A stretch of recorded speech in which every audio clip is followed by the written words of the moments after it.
Assalamualaikum warahmatullahi wabarakatuh. Sahabat Rania Zubaidi, bumi yang kita tinggali ini sangatlah luas, terdiri dari daratan dan lautan. Menurut para peneliti, manusia telah 90% menjelajahi daratan, sedangkan lautan hanyalah sekitar 57% saja. Itu artinya masih banyak tempat di bumi ini yang masih misterius dan belum dapat dijangkau oleh manusia.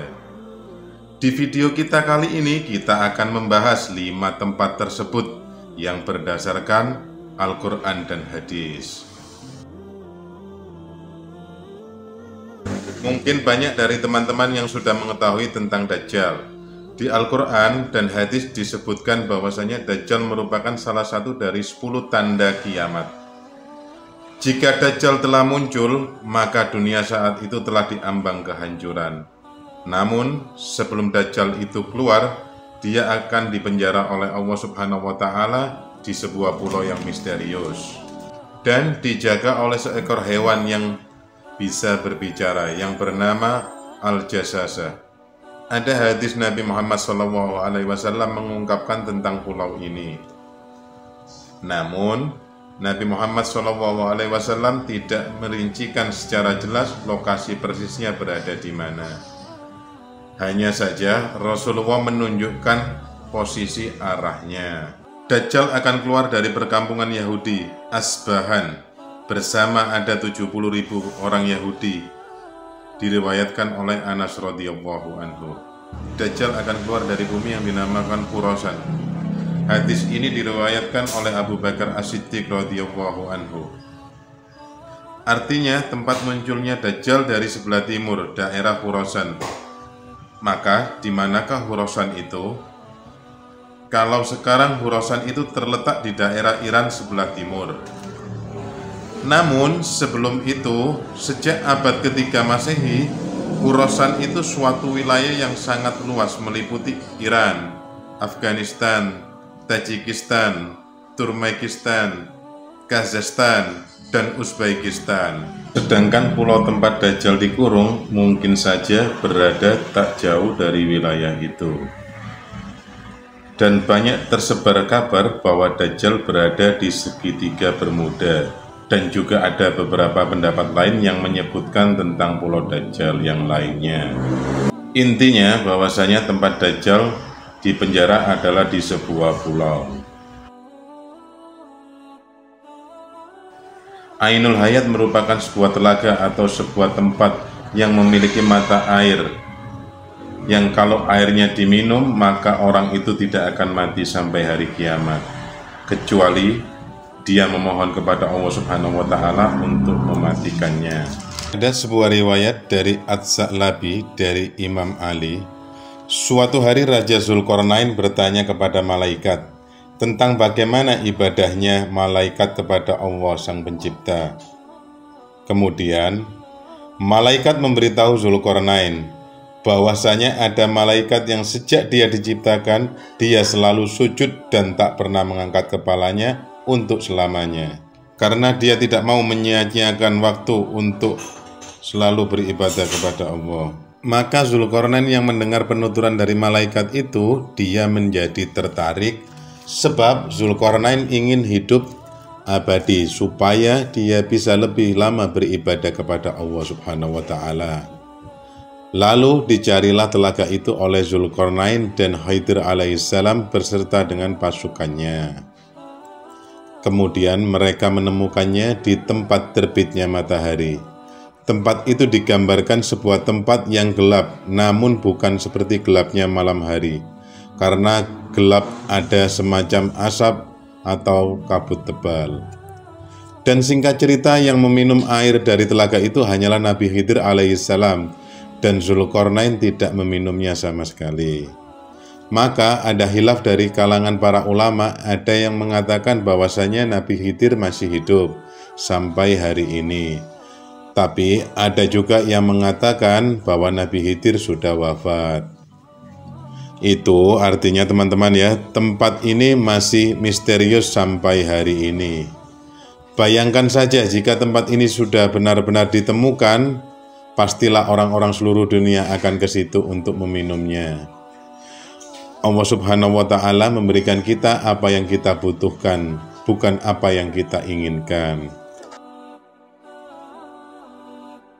Tembok ini ternukil dalam Al-Quran, surat Al-Kahfi, dan beberapa hadis sahih. Singkatnya, tembok besi yang dibuat Raja Dzulqarnain ini berfungsi mengurung dua makhluk perusak, yaitu Ya'juj dan Ma'juj.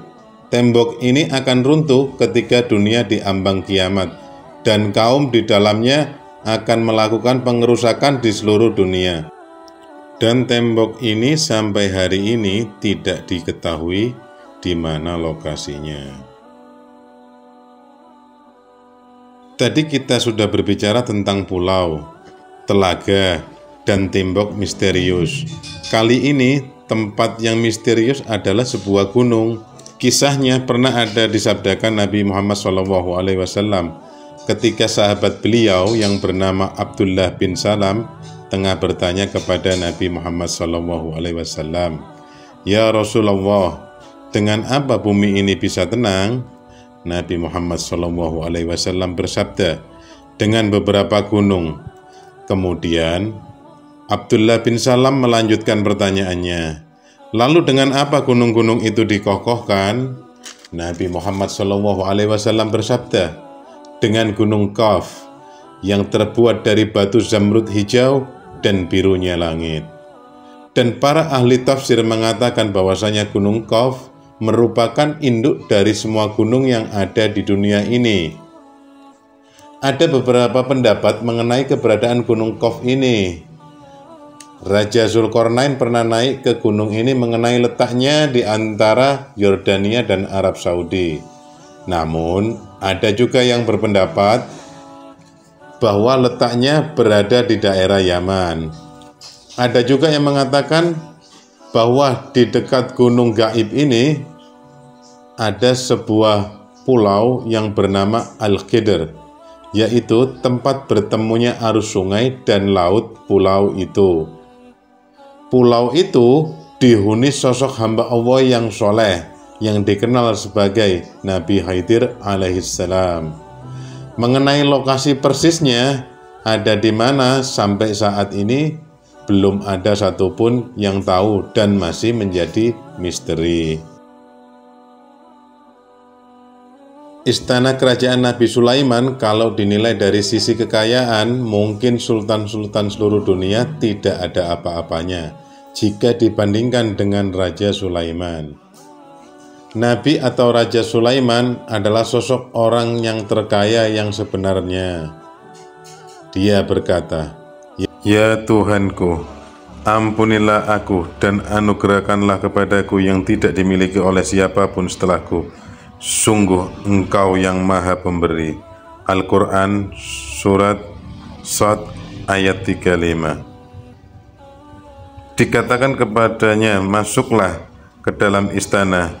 Maka ketika dia melihat lantai istana itu, dia kira kolam air yang besar, dan disingkapkannya kedua betisnya. Dan berkatalah Sulaiman, "Sesungguhnya ia adalah istana licin, terbuat dari kaca." Berkatalah Bilqis, "Ya Tuhanku, sesungguhnya aku telah berbuat zalim terhadap diriku, dan aku berserah diri bersama Sulaiman kepada Allah, Tuhan semesta alam." Surat Al-An'am ayat 44. Saking luar biasanya istana ini sampai-sampai ternukil di dalam Al-Quran. Menurut beberapa ahli sejarah, istana Megah Sulaiman ini dibangun oleh manusia dan bangsa jin. Makanya istana Nabi Sulaiman ini sangat istimewa. Dan para peneliti melakukan pencarian di sekitaran Yerusalem dan Masjidil Aqsa. Wallahu a'lam. Sesungguhnya kebenaran itu hanyalah milik Allah. Dan jika ada salah, hilaf, itu semua dari saya. Jazakallahu khair. Assalamualaikum warahmatullahi wabarakatuh.